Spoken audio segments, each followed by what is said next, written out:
Sa pangakong malakas na palakpak para sa ating Panginoon. Hallelujah. Salamat sa Panginoon kahit bumabagyo, umuulan, ulan lang yan. Anak naman tayo ng Diyos. Amen? Palakpakan po natin muli ang Diyos. Muli po tayong tumayo bilang pagkalang po natin sa salita ng ating Panginoon.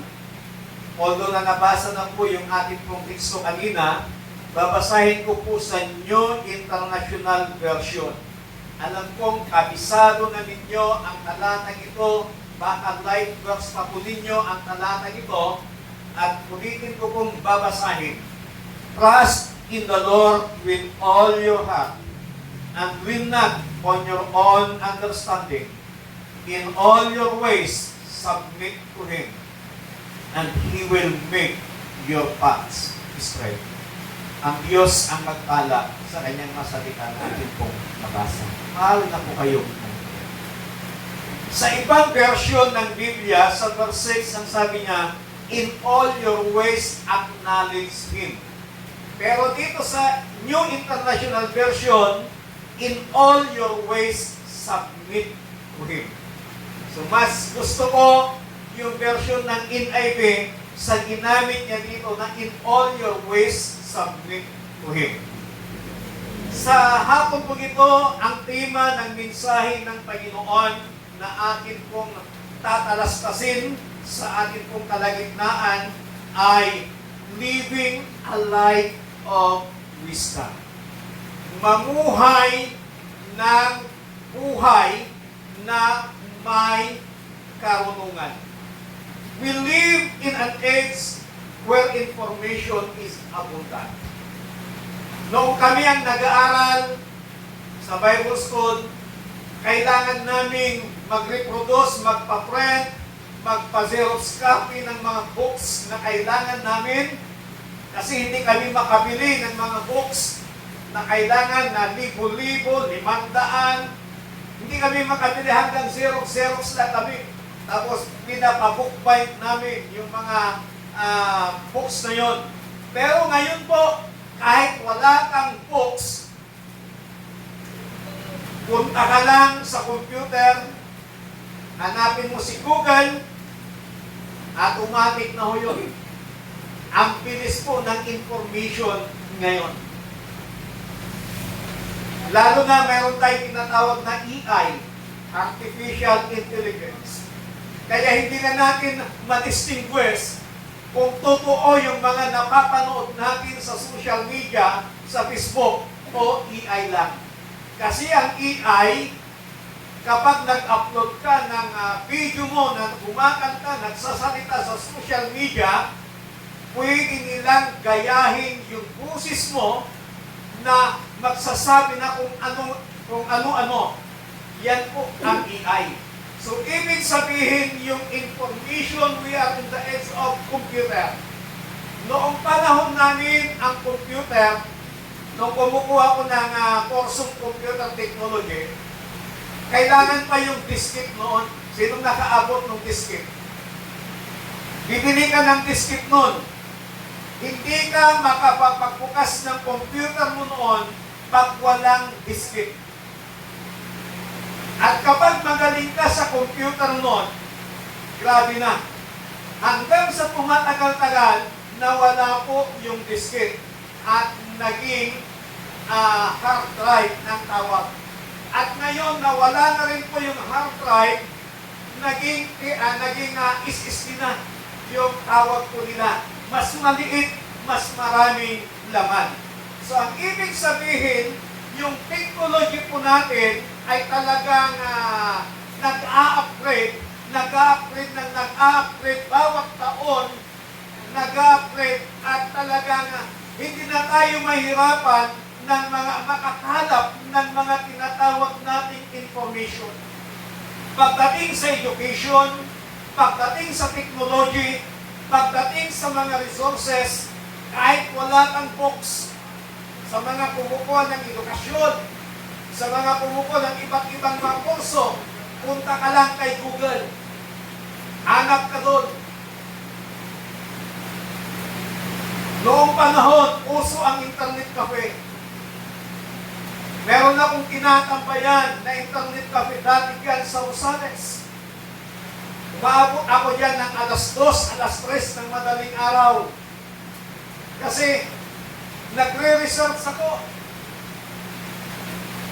Dahil pagdating dito sa Kuya Punon, halos walang internet cafe dyan noon. Meron nga, hanggang 6 o'clock ng gabi, 7 o'clock wala na. Pero meron po dati sa Rosales, yung likod ng, sa may dating, sa likod ng 7-Eleven, yung may pharmacy doon, ang katabi niya dati doon is internet cafe na 24/7 na nakabukas. So doon po ang tambayan ko noon. Pero ngayon, halos wala ng mga internet cafe dahil bawat tao meron ng mga computer sa bahay, meron ng mga printer sa bahay, at cellphone mo nga lang, meron po pwede ka ng maka-Google. So ang bilis ng information ngayon. Dati, ang hirap yung sulat, pero ngayon, pag nasali ka sa group chat, may sinabi ka lang doon kalat sa buong grupo kung ano yung pinag-usapan, kung ano yung ibinato mong mensahe tuwag. So, habang tumatagal ang ating pananatili dito sa mundong ibabaw, makikita po natin that despite of all this knowledge, people is still struggling with anxiety, with broken relationships, with poor decisions, and a lack of direction. Grabe na ho yung teknolohiya natin ngayon. Grabe na yung information ngayon. Pero bakit marami pa rin mga tao ang nagkakaroon ng mga anxiety? Marami pa rin mga broken relationship. Mas marami ngayon. Kasi dahil sa mga chat, dahil sa mga chat-chat na yan, nagkakaroon ng relationship. Kaya ang daming mga broken relationship ngayon. Dahil high-tech na rin. Pero as a believer of Christ, kailangan tayo ay mamuhay ng may wisdom sa Panginoon. Because knowledge is not the same as wisdom. Yung mga nananalangin, nagpe-request na bigyan sana ako ng Panginoon ng wisdom and knowledge. Pero naunawa mo ba natin kung ano yung pagkakaiba ng tinatawag na wisdom at saka knowledge? Ang tinutukoy dito ng ating Panginoon bilang isang mananampalataya, mamuhay tayo ng may wisdom. Ano ba ang ibig sabihin ng knowledge? Ang knowledge, it tells us what to do. Nagkakaroon tayo ng knowledge dahil sa pag-aaral. Nakukuha natin yung knowledge na yan dahil sa mga pag-aaral natin, pagre-research natin, natatagdagan yung kaalaman po natin sa iba't ibang mga bagay. Ang wisdom naman, it teaches us how to live according to God's will. So ito yung kailangan meron sa atin. Yung karunungan na nagmumula sa ating pong Panginoon. Wisdom is the gift from God. Matatandaan po ba ninyo, nung si King Solomon, hindi siya humingi ng knowledge. Ang hiningi ni Solomon ay wisdom. Give me wisdom. Ang sabi ng Diyos kay Solomon sa kanilang pag-uusap sa panaginip ni Solomon, tinanong ng Diyos si Solomon kung ano yung gusto niya at hihilingin niya ang anuman at ipagkakaloob ito ng Diyos sa kanya.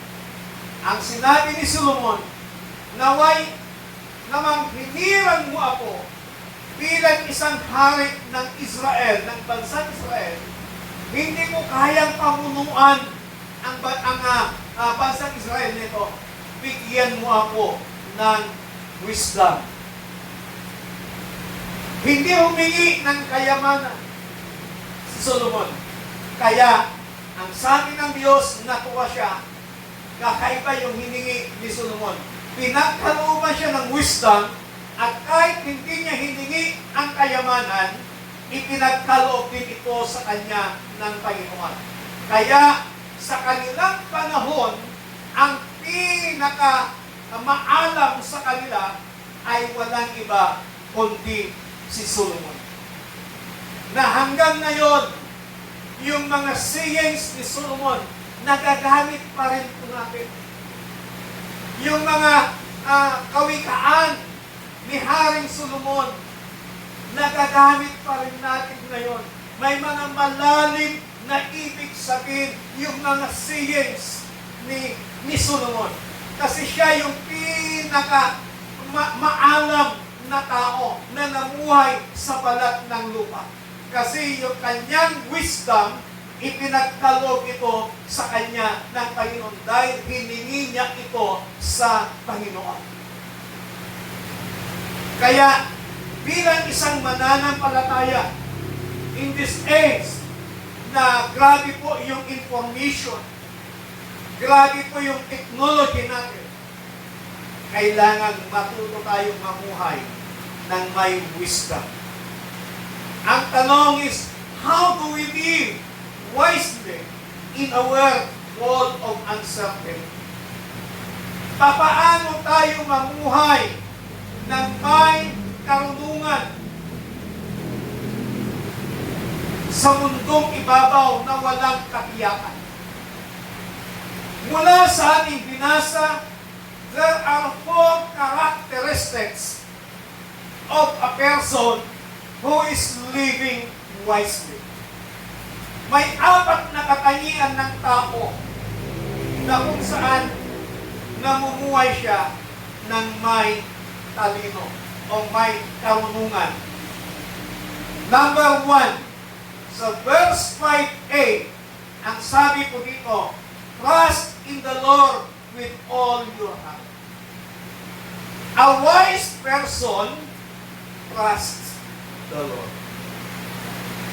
Ang maalam na tao, nagtitiwala siya sa Panginoon. Sino hong nagtitiwala sa Diyos? Ibig sabihin, you are a wise person. Pero ano ba ang ibig sabihin ng pagtitiwala? What does it mean, the word trust? Gasgas na po sa atin itong salitang trust. Pero ano ba yung mas malalim na ibig sabihin ng salitang trust? Hindi po ako gumagamit ng Greek word, hindi po ako gumagamit ng Hebrew word, bababawal ko na lang kung yung anong ibig sabihin ng salitang trust. Trust means surrendering control.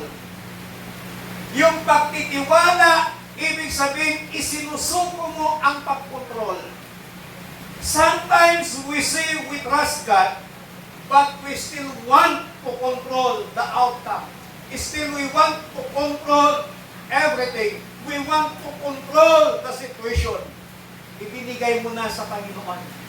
Once na nagtiwala ka sa Panginoon, isinusuko mo na sa Diyos ang control.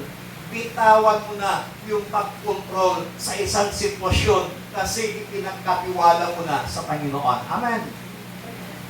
Sometimes napapagod tayo. Sometimes nababurn out tayo. Nagtitiwala tayo sa Panginoon. Ipinapanalangin natin sa Diyos ang isang bagay. Pero napapagod pa rin tayo kasi kinukontrol pa rin natin. Gusto natin tayo pa rin ang may control ng sitwasyon. Tayo pa rin ang may control ng isang bagay. Pero ang salitang trust na sinasabi, if we trust God, we surrender the control. Ibigay natin yung control sa Panginoon. Kapag sinabi natin nagtitiwala tayo sa Diyos, it means, Lord, I don't have to control everything because I know you are in control. Amen? Bitawan na po natin Once na ipinanalangin mo sa Panginoon, once na ibinigay mo, ipinagkatiwala mo sa Diyos ang isang bagay, ang isang sitwasyon, huwag mo nang kontrolin. Bitawan mo na rin pati yung pag-control. Kasi hindi natin kayang kontrolin ang lahat. Only God can control everything. Pangalawa na ibig sabihin ng salitang trust. Trust means believing God's character.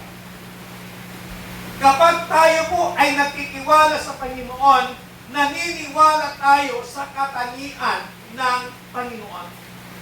We don't trust God because He can give us what we want. But we trust God because of who He is.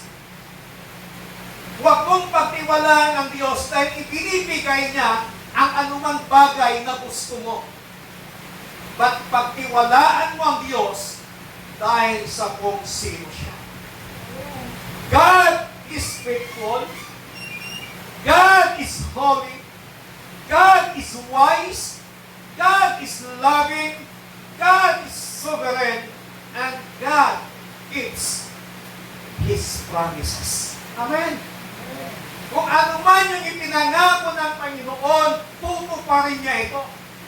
Minsan ang tao, pag nangako, ilang araw lang, ilang buwan lang yan, ilang taon, makakalimutan niya yung pangako niya. Hindi niya na gagawin yung pangako niya. Pero ang Diyos, kung ano man ang ipinangako niya, gagawin at gagawin ito ng Panginoon. Kaya dapat pagtiwalaan natin ang Diyos, hindi dahil meron tayong pakinabang, hindi dahil meron tayong nakukuha sa Diyos, kundi pagtiwalaan natin ang Panginoon dahil sa kung sino ang Diyos nating pinaglilingkuran. Trust means trusting when we cannot see. Yung nakitiwala ka sa Panginoon kapag wala ka nang nakikita. This is where faith becomes real. Yung alam mo na nasa pulo ka na ng isang mabigat na sitwasyon at hindi mo pa nakikita yung resulta ng hinihingi mo at ipinapanalangin mo sa Panginoon, still nagtitiwala ka pa rin sa Diyos. That is trust. Anong sabi ni kapatid na Pablo? 2 Corinthians chapter 5 verse 7. For we walk by faith and not by sight. Lumalakad kami sa aming pananampalataya, hindi dahil sa aming mga nakikita. Kapatid, kahit hindi mo pa nakikita yung resulta ng iyong ipinapanalangin sa Panginoon, yung resulta ng iyong hinihingi sa Panginoon, still pagtiwalaan mo pa rin ang Panginoon. Amen? Palakpakan natin ang Panginoon. Kapag nagtitiwala ka sa Diyos, it says, I don't see the whole road, but I know the one who is leading me. Hindi ko man nakikita ang buong dadaanan ko, but alam ko na ang Diyos ay nakikita niya ang bawat akbang na tatahakin. Ang salitang trust, it means giving God your future. Yung ibinibigay natin sa Panginoon, yung ating future. One of our greatest struggle is uncertainty about tomorrow. Yung nasa isip natin, kadalasan na sumasagi na katanungan po natin, what will happen to my family? Anong mangyayari sa aking pamilya? Halimbawa, wala na ako. Anong mangyayari? Anong future ng pamilya ko? Anong mangyayari sa future ko? What will happen to my career? Tutugunin kaya ng Diyos ang aking mga panalangin? Saan papunta ang aking buhay? Ang dami nating tanong minsan sa ating mga buhay. At kapag nagtitiwala tayo sa Panginoon, bilang isang wise man, ang sinabi is trust in the Lord. Ibig sabihin, kapag nagtitiwala ka sa Panginoon, even our future, even your future, ipinagkakatiwala mo sa Panginoon. Even your family, ipinagkakatiwala mo sa Panginoon. Even your career, ipinagkakatiwala mo sa Panginoon. Even your situation, ipinagkakatiwala mo sa Panginoon. Even your future, ipinagkakatiwala mo sa Panginoon. Ang ibig sabihin, my future is safer in God's hand than in my own. Mas safety, mas maganda yung future natin kapag itinahawak natin ito sa Panginoon kaysa yung tayo ang humahawak sa future natin.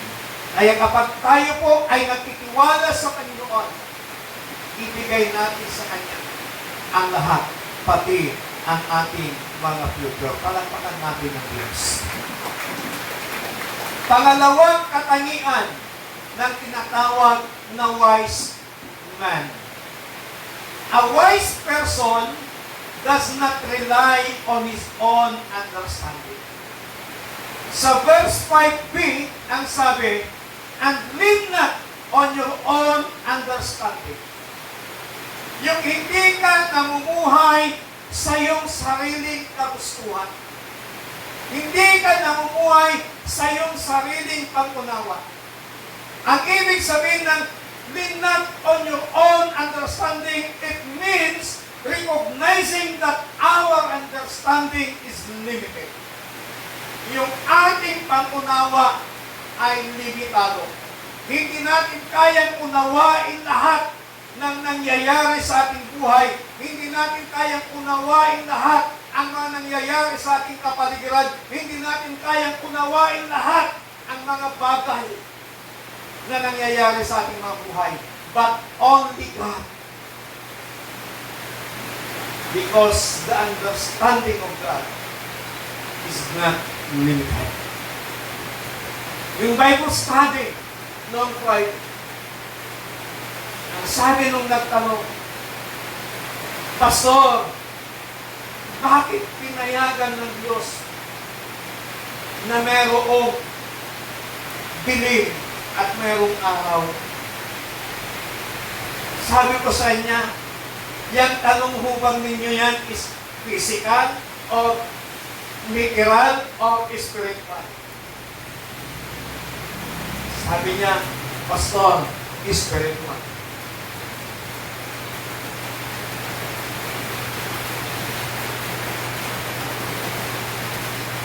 Ang dami niya hong tanong.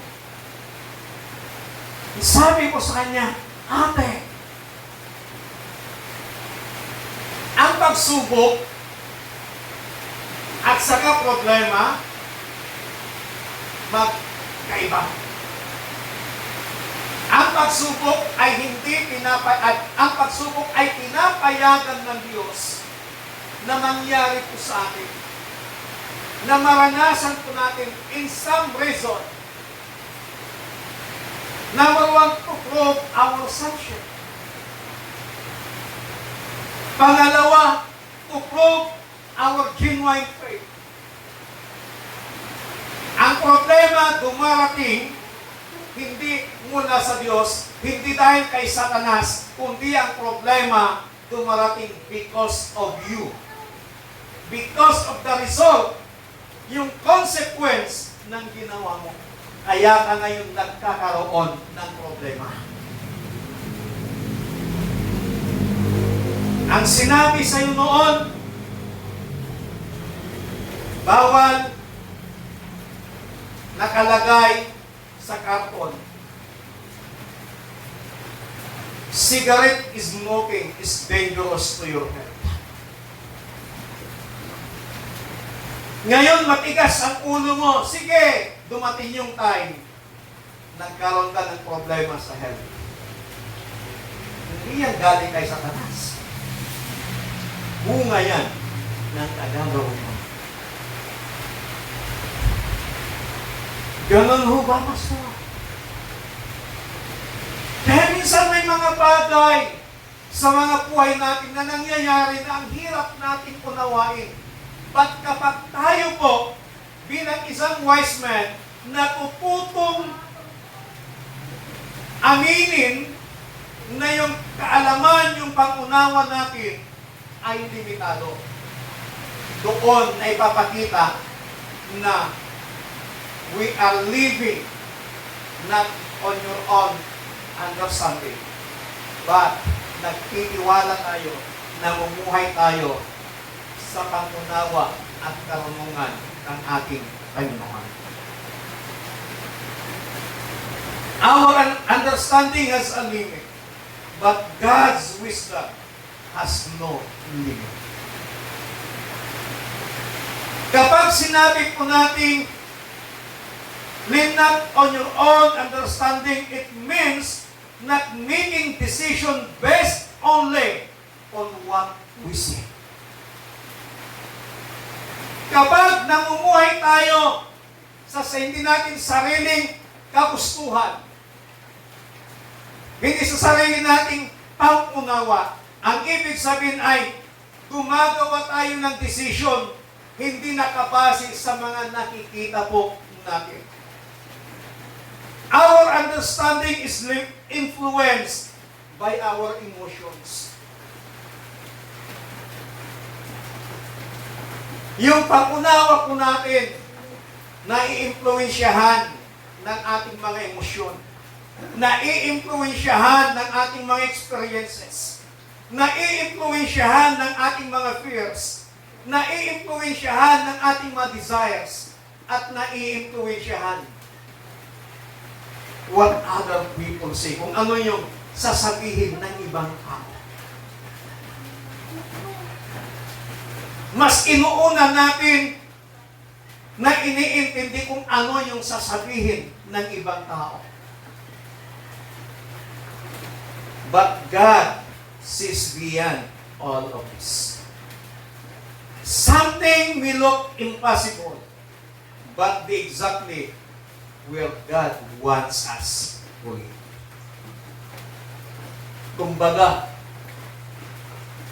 imposible sa atin. Pero sa Panginoon, posible ang lahat ng bagay. Amen?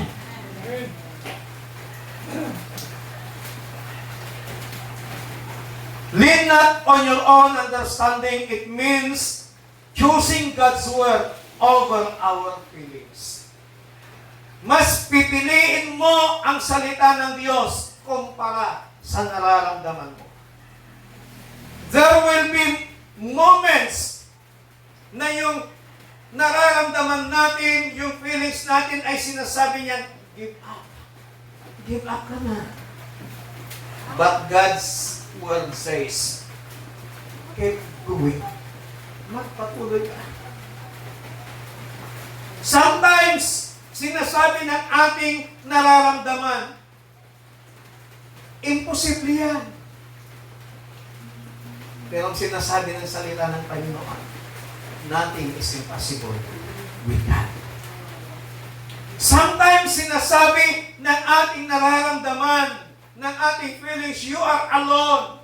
But God's word says, I will never leave you nor forsake you. Mas uunahin dapat natin yung salita ng Panginoon kaysa nararamdaman po natin. Amen? Amen.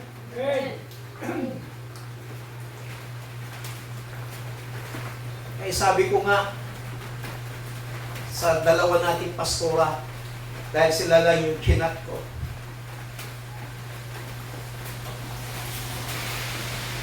sabi ko sa kanila, ito yung number 1 na prayer concern ng City of God, Luzon Region. Walang magaganap na second operation kay Gio. Yun yung sinabi ko sa kanila sa tiyan. Sama nyo sa prayer. Challenge sa atin dito sa Luzon Region. Huwag tayong magsawang pumakila sa Panginoon. Kung sa tingin, sabi ng doktor, meron. Pero ang sabi ng Diyos, trust me. Amen? Sa tingin natin, sabi ng feelings natin, imposible. But the Word of God says, nothing is impossible with God. Number 3, characteristics ng taong wise. Sa verse 6a, in all your ways, submit to Him. A wise person submit to God in every area of his life. Ang ibig sabihin, God is not only Lord on Sundays. Hindi lamang Panginoon ang Diyos sa ating mga buhay every Sunday, every Wednesday, every Friday, every Saturday, but every Monday, every Tuesday, every Wednesday, every Thursday, every Friday, every Saturday, every Sunday, in every day, in every hour, in every minute, in every second, siya ang Diyos at Panginoon ng ating mga buhay.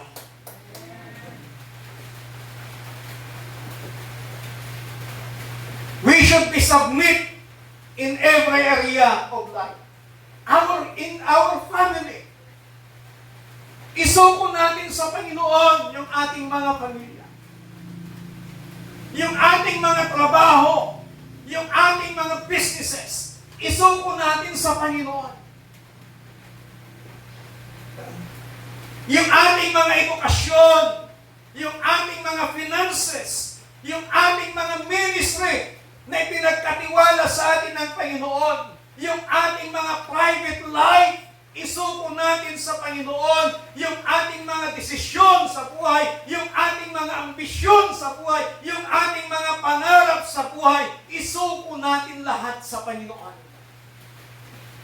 Kapag sinabing isinusuko natin sa Diyos, kinikilala natin ang kapangyarihan ng Panginoon na siya ang kikilos over our family, siya ang kikilos over our businesses, siya ang kikilos over our education, siya ang kikilos over our ambitions, siya ang kikilos over the ministry na pinagkatiwala niya sa atin, siya ang kikilos over our finances, siya ang kikilos over our private life.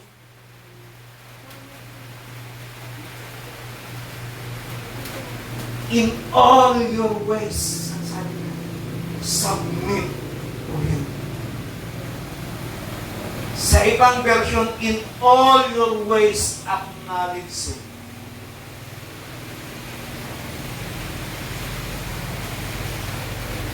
Kapag sinabi natin, in all your ways, submit to Him, it means recognizing God's presence. Kinikilala natin ang presensya ng Panginoon. To acknowledge God's presence is to live with the awareness that God is here. He is present when nobody is watching. Kapag ikaw ay nasa trabaho, kapag ikaw ay nasa bahay na walang ibang taong nakakakita sa iyo, sa iyong private life, walang ibang taong nakakakita sa iyo, when we are making private decisions, when we are under pressures, God is still there. Amen. We cannot hide from God. When we know God is present, we do not live one way in public and another way in private. Ang ibig sabihin, kapag kinikilala natin ang presensya ng Panginoon sa ating mga buhay, we will not live a double life anywhere. Alam niyo ba ang ibig sabihin ng double life? Kapag kasama mo ang Kristiyano ka. Kapag kasama mo ang hindi mananampalataya, hindi ka rin mananampalataya. Kapag kasama mo yung mga taong nagpupuri, pumapalakpak, umaawit sa Panginoon, umaawit ka din, pumapalakpak, nagpupuri ka din sa Panginoon. Pagkasama mo yung mga taong nagsusugal o nagbibisyo, gumagawa ng hindi maganda, ginagawa mo rin yun. That is double life. Pero kapag kinikilala natin ang presensya ng Panginoon, hindi tayo mamumuhay ng tinatawag na double life sa ating mga buhay. To acknowledge God in every area of our life, it means sinasabi natin sa Panginoon, Lord, you are not God. You are not just someone I worship on Sunday. But you are God in every area of my life. In every area of my family. You are God over my struggle. You are God sa aking pribadong buhay. You are God sa aking paggawa ng mga decisions. You are God over my family. You are God over my finances. You are God over my work. You are God over my business. You are God over my sicknesses. And you are God over and over and over and over me. Amen. Malagpagan natin ang Panginoon. Ang apat at ang panghuli na characteristics ng isang taong wise according sa ating binasa sa Proverbs chapter 3 verses 5 to 6. Verse 6b, and he shall direct your path. A wise person receive God's guidance. Ang wais na tao tumatanggap ng gabay ng Panginoon. God does not promise a life free from problems. Hindi yung ipinangako ng Panginoon, but instead, He promises the right direction. He promises the right timing. He promises the right purpose. Never na ipinangako ng Panginoon na hindi ka makakaranas ng problema, ng pagsubok, ng mga bagyo, ng mga sirkumstansya sa iyong buhay. Pero ang ipinangako niya, bibigyan ka niya ng direksyon. Bibigyan ka ng timing, tamang timing. Bibigyan ka ng tamang purpose ng Panginoon. Ang tanong, how does guide us? Paano po tayong ginagabayan ng Panginoon? God guide us through His Word. Ginagabayan tayo ng Panginoon sa pamamagitan ng Kanyang mga salita. Kaya kung tayo po, kahit sino pong tumatayo na nagbibigay ng mensahe ng Panginoon at ikaw ay natamaan sa mensahe ng Panginoon, salamat, ginagabayan ka ng Diyos. Amen. God guide us through prayer. Sa pananalangin po natin, there are times ang hirap gumawa ng decision sa ating mga buhay. Ang tao, padalos-dalos kapag gumawa ng desisyon. Pero ang wise man, kumukonsulta muna sa Panginoon. At hindi ibig sabihin na pag kinonsulta niya ng Panginoon isang thesis, yun na kagad yung gagawin niya. Baka nadadala ka lang ng emosyon mo. Baka nadadala ka lang ng feelings mo. Hindi ka ginabayan ng banal na Espiritu. Pangatlo, God guide us through the Holy Spirit. Ginagabayan tayo ng banal na Espiritu. Yun ang iniwan ng Diyos sa atin dito sa sanlibutan to guide us, to teach us. Upang ipaalala niyang lahat ng mga iniwan, mga itinuro ng Diyos. Yun yung trabaho ng Holy Spirit. And as a wise man, marunong tayo tumanggap ng pagtutuwid, pagtuturo ng banal na Espiritu. Pang-apat, God guide us through godly counsels. Sometimes nami-misinterpret natin kapag pinagsasabihan tayo ng mga leader, ng mga alam natin, mga lingkod ng Diyos, mga kapatid nating mananampalataya, kapag pinagsasabihan tayo, sometimes nami-misinterpret natin na hinuhusgahan nila tayo. Hindi natin nakikita that God guide us through godly counsel. May mga pagkakataon na sa buhay po natin, hindi natin nakikita kung may mali o tama yung ginagawa natin. But salamat dahil may mga taong nagkukorek, may mga taong nagtatama sa atin kasi sila yung nakakakita ng mga bagay na alam nilang ikalalago po natin. Amen. Kaya kapag ikinuwid ka, ikinurik ka, pinagsabihan ka ng kapatid mo sa pananampalataya, huwag mong i-misinterpret na ikaw ay hinuhusgahan. Ginagamit yun ng Panginoon to guide us. Kasi ayaw ng Diyos na tayo ay mapahamak. Ayaw ng Diyos na tayo ay mawalay sa Kanyang presensya. Ayaw ng Diyos na tayo ay bumagsak. Gusto ng Panginoon, tayo ay magtagumpay sa buhay na ginagalawan po natin. Simpleng versikulo na lagi nating minimemorya. Pero may malalim palang ibig. Yung apat na binanggit ko kanina, na katangian ng taong wise.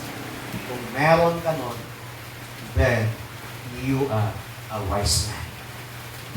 Kayo pong lahat ay kumalik.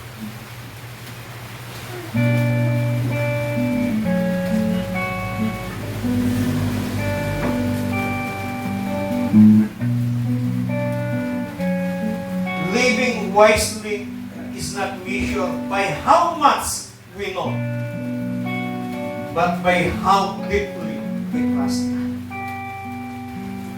Hindi kung gaano karami ang alam natin, pero kung gaano kalalim yung ating pagtitiwala sa Panginoon. There are three truths to remember. Trust the Lord with all our heart. Do not rely on our own understanding. Acknowledge God or submit to God in everything we do. And He will direct our path. Is there an area of our life na patuloy natin kinokontrol? Na patuloy natin hinahawakan? Na hindi natin mabitaw-bitawan? Na although may pinagkatiwala mo na sa Panginoon, pero hinahawakan mo pa rin. Kinokontrol mo pa rin. This afternoon, leave it to God. Surrender it to the Lord. True wisdom is not always knowing the next step. It is faithfully following the God who knows the eternal. When God is the source of our wisdom, our lives will have the right direction and become a blessing to others. Mga kapatid, sa hapon po ito,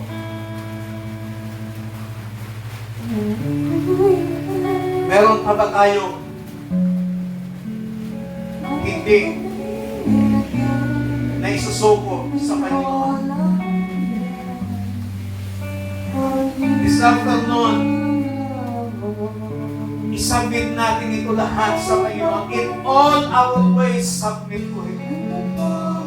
Isuko natin lahat sa Panginoon. Our fears, our dreams, our future, our ambitions, our desires, isuko natin sa Panginoon. Our struggles, our pain, our circumstances, isuko natin sa Panginoon. Hallelujah. Oh, we praise you, Jesus. Hallelujah.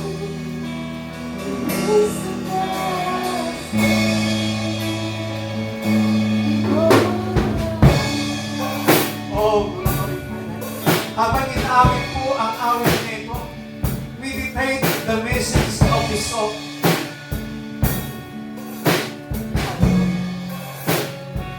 Oh, glory.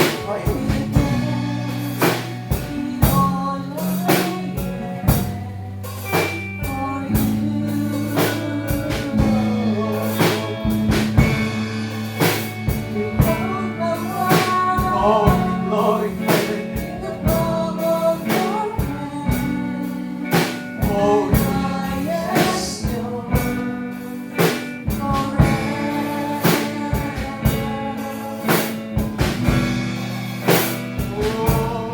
Glorify your name.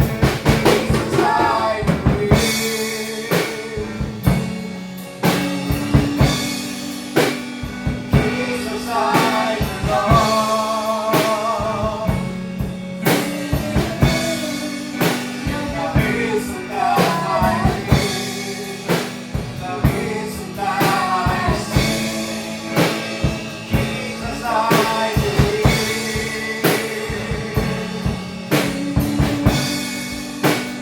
Jesus, I love.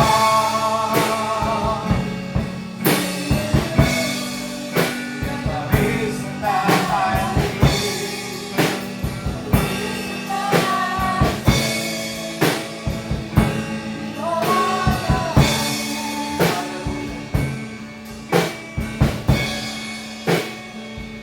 I will worship. I will worship.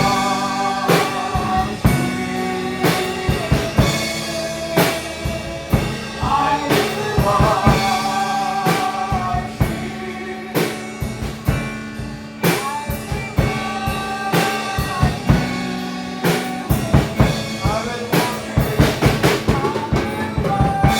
Yes, Lord.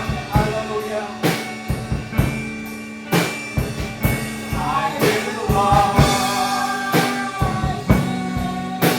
Hallelujah.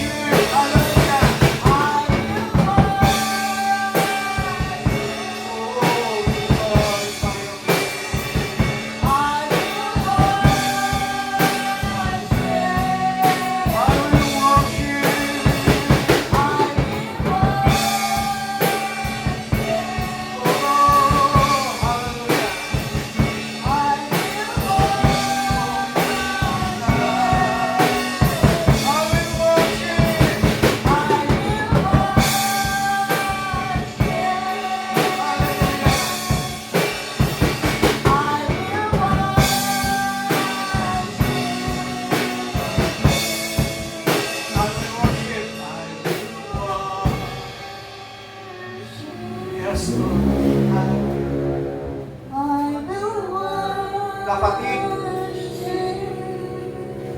habang inaawit ang awit na ito, meron ka ba bang hindi nabibitawan at ibinibigay sa Panginoon? Your health, your future, your fears, your anxiety, your sickness, ano man yan. Sabi ng Panginoon, trust me on this. At kapag nagtitiwala ka sa Panginoon, ibigay natin ito, isuko natin ang lahat sa Panginoon at bitawan natin ito sa harapan ng ating Panginoon. Hayaan natin ng Diyos ang gagawa. Magtiwala ka lang sa Kanya. Jesus, I believe in you. Jesus, I belong to you. You're the reason that I live. Jesus, I believe.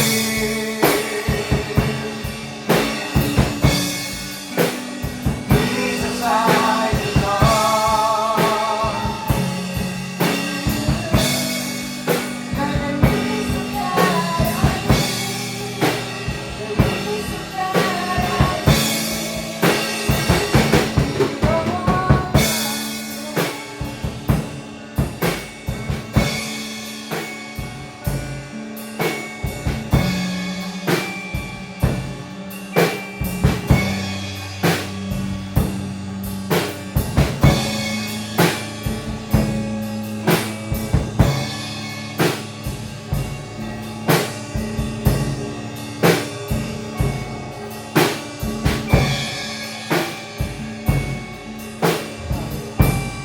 Kapatid, kayo tinatatayuan sa hapon ito. Pwede mong ibulong sa Panginoon yung bagay na gusto mong bitawan, pakawalan mula sa iyong kontrol at ibigay ng buong buo sa ating Panginoon.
Panginoon, sa hapon ito, narinig mo yung mga bagay na binitawan ng bawat isa. Nagpuluyan at buong-buong ipinagkakatiwala at ibinibigay, isinusok sa iyo. Whatever that like. Lord, grant the desires of our heart. Ano man yung kanilang aming binitawan, Panginoon, kahit alam kong narinig mo ito. Ano man ang pinakawalan ng bawat isa sa amin na ibinibigay, isinusuko sa inyo sa hapon ito. Panginoon, salamat. Dahil Ikaw ang Diyos na mapagkakatiwalaan at Ikaw ang Diyos na tumutupad sa mga pangakong binitawan. Panginoon, tulungan mo bawat isa. Umaasa kami, Panginoon, ng mga binitawang yan ay binibigay namin sa inyo. Umaasa kami ng maganda at matagumpay na resulta, Panginoon. Salamat po na marami. Salamat po na marami. Lubos po kaming nagtitiwala sa inyo. Thank you, Lord. Thank you, Jesus. Salamat po. Jesus Christ, mighty name we pray. Amen. Palakpakan po.